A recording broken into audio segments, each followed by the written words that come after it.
appreciate it. Oh, man, thanks. I owe you. Thanks. Appreciate it. Oh, man, thanks.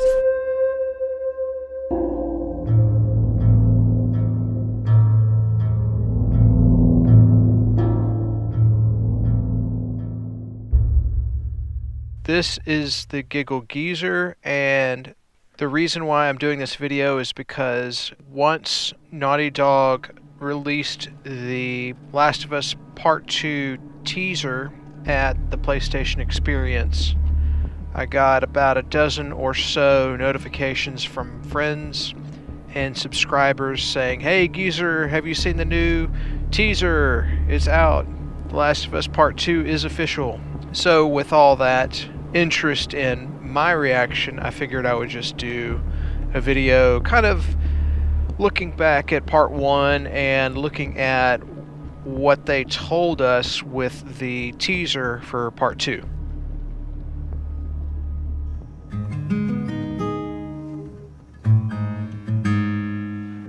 The first thing I thought when I watched the teaser was, who did this? I had a pretty bad reaction to it for a couple of different reasons. The first video that was shared with me was a camera tuned into the teaser, but there were fans reacting to what they were seeing. And unfortunately, because of the recording, the audio is out of sync with the teaser video. So I hate to say it, but I was thrown off by this simple flaw, not understanding at the time that the actual 4K video is flawless, and it's syncing the audio with the performance capture, which we'll talk about performance capture in a bit.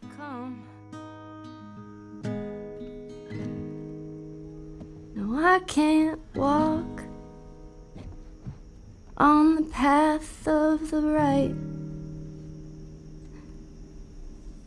'cause I'm wrong. I think the most important thing in this trailer is what Joel says right here. What are you doing, kiddo? You really gonna go through with this? It's good to see her again. It's good to see Joel. So what do I think just happened? Does it matter? You know, who the fuck am I? I'm a nobody, right? It does not matter what I think. I'm gonna find, and I'm gonna kill every last one of them. They're going to make a great game, and I'm going to play it, and I'm going to love it. And you're going to love it too. But here's what's going to happen. If you don't know what's going to happen, and you don't want some loser nobody to ruin the game for you, hit the little X button, unsubscribe. I do not give a flying fuck, but I'm about to ruin the game for you, because I know exactly what's going to happen in Part 2.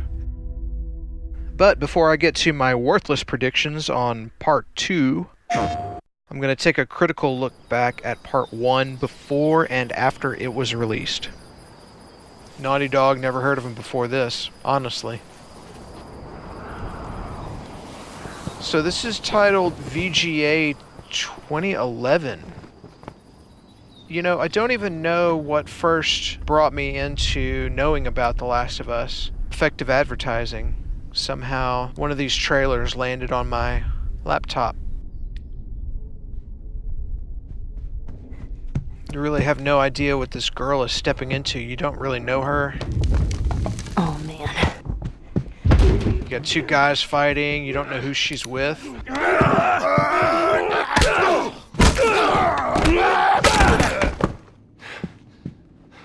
Hey, There you are.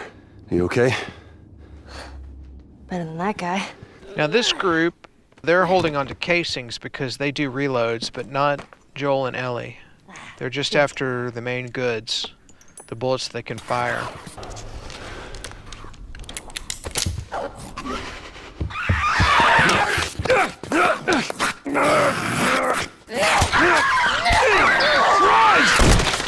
And I just loved the atmosphere, This is our the routine. music and the sound, Day and night. and the world. All we do is survive. This scene It never really lets up. blew me away. I was like, there's no way. This can't be real. This is amazing. I can't tell you how many times I watched that trailer. He tells me how these streets were crowded with people just going about their lives. So the reason why I feel like Must have been nice. this trailer was much more effective than the one just released for part 2 is because this snapshot of Joel and Ellie really showed their daily grind and how they were surviving as a team, versus the one that was just released really doesn't show us that much. You've got a lot of YouTubers that are trying to read between the lines, and I think they're all looking at it too closely, like they're going to miss the forest because of the trees, or they're going to miss the tree for the bark. When I see Ellie tuning in one of the strings on the guitar, it really rubbed me the wrong way. How does this shot advance the story of part 2? I don't feel that it does. What if it's true? The Last of Us story trailer, and there were different versions of this I cut. need to remind you what is out there. This one in particular is just under 2 minutes, which is about how long an actual movie trailer would run. I had somebody that I cared about. I initially thought And in that this that world, voice sort of shit's good for one right thing. there was of Joel. Getting you killed. So just a quick rundown of the purpose of a trailer. The goal of the trailer is to Just cargo, Joel. give you just enough information to draw you into the story without spoiling the actual events. I reckon it's got something to do with that girl. It's got everything to do with that little girl. And that old voice right there, I did not know that that was Joel. Can't be any worse than in here. Can it? Full of L cuts and J cuts, just like a movie trailer. Gorgeous. No, we are survivors. This is our chance! It is over, Tess! AR-15 style rifle in the back of Tommy, that changed. What are you so afraid of? You're treading on some mighty thin ice here. Just a little side note here, the reason why it's called a trailer is because it used to be an advertisement that would come at the end of a feature film, but now it's common practice that they are at the beginning.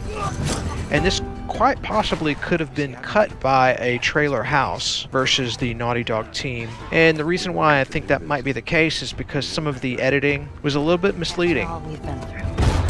You know, when I saw that scene in particular with Ellie holding the gun, I really thought that she was going to have to kill Joel because he had gotten infected.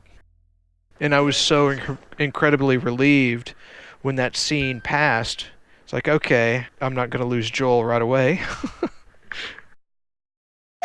So this next one is listed as gameplay from 2012. This is probably the first or second video that I saw of The Last of Us. This way! I really shared the hell out of this one. This is what's known as a J-cut. The audio is introduced before the action on screen. Yeah. This scene, of course, did not happen in the actual game. And to go from pushing that object to block off the door to the smoothness of the gameplay, I was just like, this is it. This is actual gameplay. Oh, damn it. Now, darting forward in crouch obviously does not work. LAX much different. Nothing. Fucking A, man. I just could not believe how the character Joel interacted with opponents. Pretty cool how a lot of this has changed, huh? I really dislike teasers and movies about the game. If somebody's going to put a video out there to draw interest in, I want to see what the actual game looks like. Teasers to me don't really serve any purpose. I could care less. And that's part of the reason why I had such a negative reaction to The Last of Us Part 2 teaser, because there's no gameplay there. I'm sure they're revealing what's going to happen in Part 2. You're going to see Joel, you're going to see Ellie, and for how long is debatable. And obviously no peak. But this 2012 gameplay teaser is really what I'm looking for. Naughty Dog cues up your interest in what Ellie's going to do by the audible notification, and that translated, but not exactly in the way this sequence goes. And you'll notice the picture moves. That was lost. Again, more movement from the environment, which did not translate. Yeah, I hear him.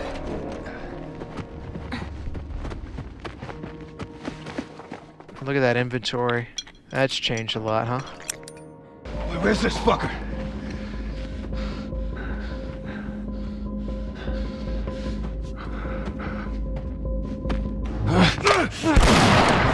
He's in here! This scripted scene obviously did not make it in. Fucking amazing, though.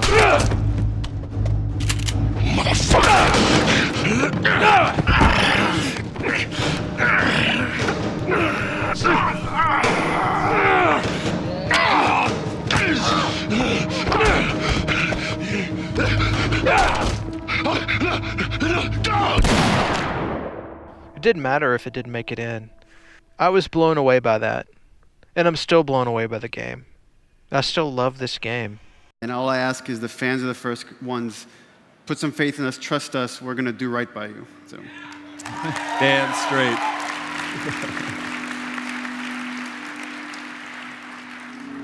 So my question to you, as a Last of Us universe and Naughty Dog enthusiast and fan, how long are you willing to wait for part 2? How long? Me personally, the longer the better. It took several years to put The Last of Us together, and I would like for part 2 to take just about as long. I'm not one to want to wait, but I want the product to be as top-notch as part 1 was.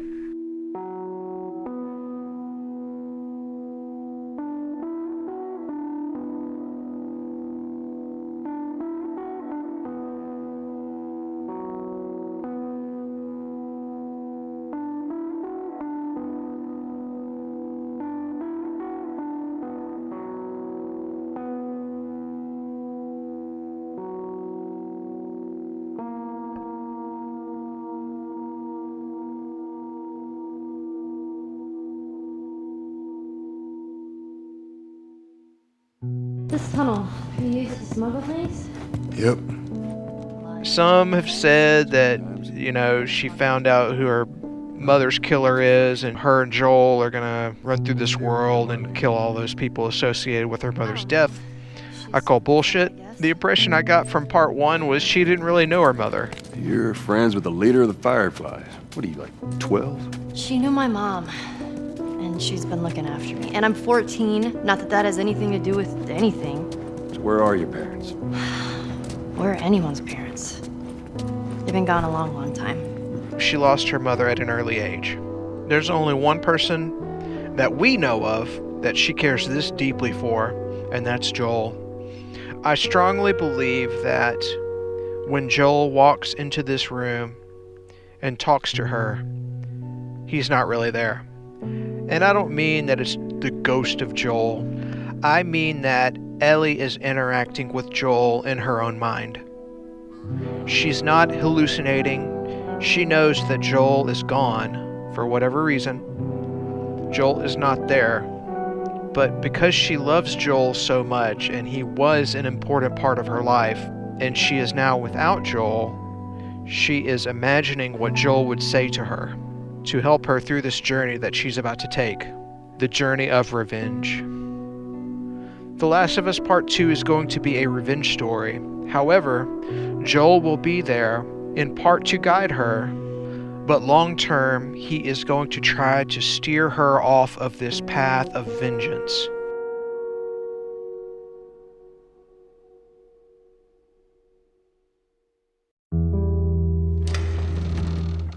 Now, the revenge story has been told in countless movies. However, it's not the greatest way to tell a story. One of the more compelling ways to tell a story is, of course, the hero's journey, Homer's Odyssey, one of the originals. And that's what Joel encountered. What are we doing here? This is not us. About Tess. I don't even know what. Here's how this thing's gonna play out. You don't bring up Tess. Ever. He was the reluctant hero. He had help along the way. And his arc was learning to love Ellie and to take Ellie on as his daughter. You good? I'm good. Adios, little brother.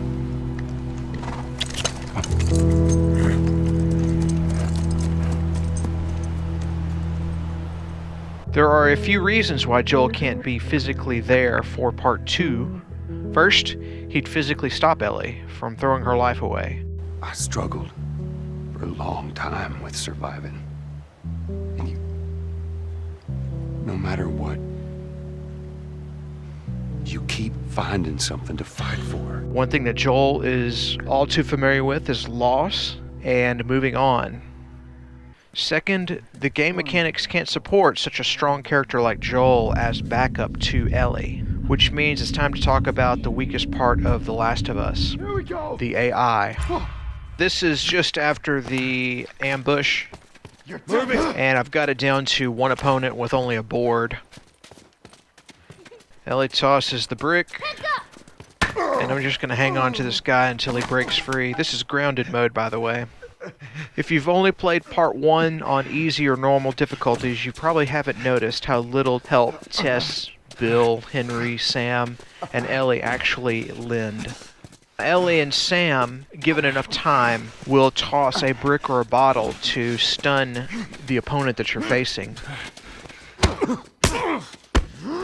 The cooldown time for Ellie, and probably Sam as well, is about 30 seconds. It's a little over 30 seconds. Here comes the audible notification from Ellie. Hey, chicken shit!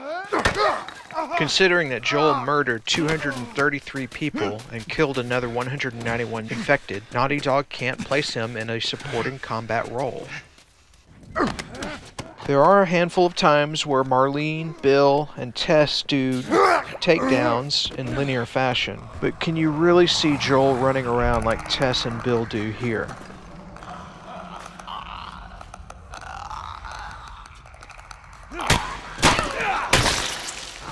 And while we're on the topic of AI, I'm going to give you a handful of examples as to why you did not see an infected mode in part 1. In the electronics store on the Left Behind DLC,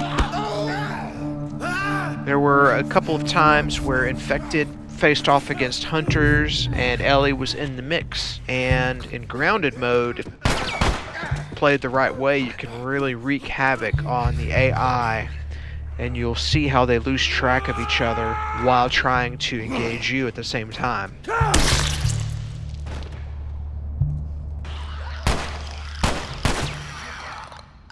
Here there's gunfire nearby between a hunter and an infected, and you've got a clicker over here that is just completely oblivious.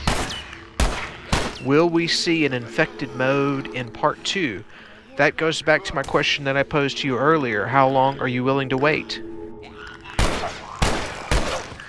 Naughty Dog heard you loud and clear on an infected mode.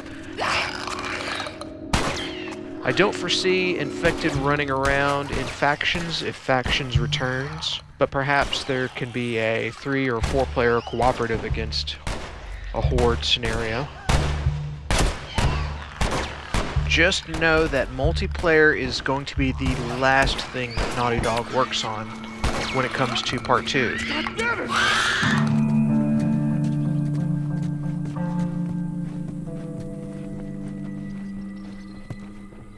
What kind of trouble are you in? Where the hell's Tess? It's just a job. Simple drop-off. What are you delivering? That little brat? Haha, fuck you too. They're going to have to completely finish the story before they start taking portions of the maps from story mode to develop them to an arena-style area for the multiplayer experience.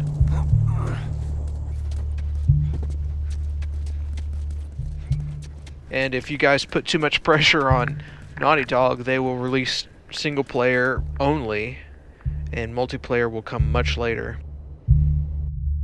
One of the things that Naughty Dog is touting is going to be a higher fidelity when it comes to close-ups. Within Sony's group, this is the most advanced character model we've ever created, and just the way the flesh can move over the bone and the kind of subtlety we can get at the eyes. Like, we can never cut to a close-up of eyes before because we couldn't get the fidelity. Now we can. And I'm totally fine with that. However, how is that going to affect the difference between gameplay and cutscenes? So cutscenes are going to be gorgeous, obviously. Joel, give me a hand with this. But the cutscenes were gorgeous in part 1.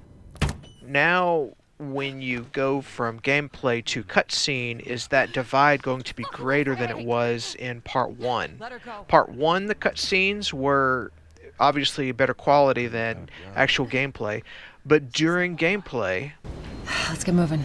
there were little story moments where there were, you know, medium shots, not necessarily close-ups. We need to get to that door. Good example of one of the close-ups from Part 1 was just before Joel had something stuck to his shoe. What? I don't need it. Joel is working on the gate, and then there's some harsh lighting on Tess right here. They're coming. I know. Okay, that's good, go. This is all non-cutscene.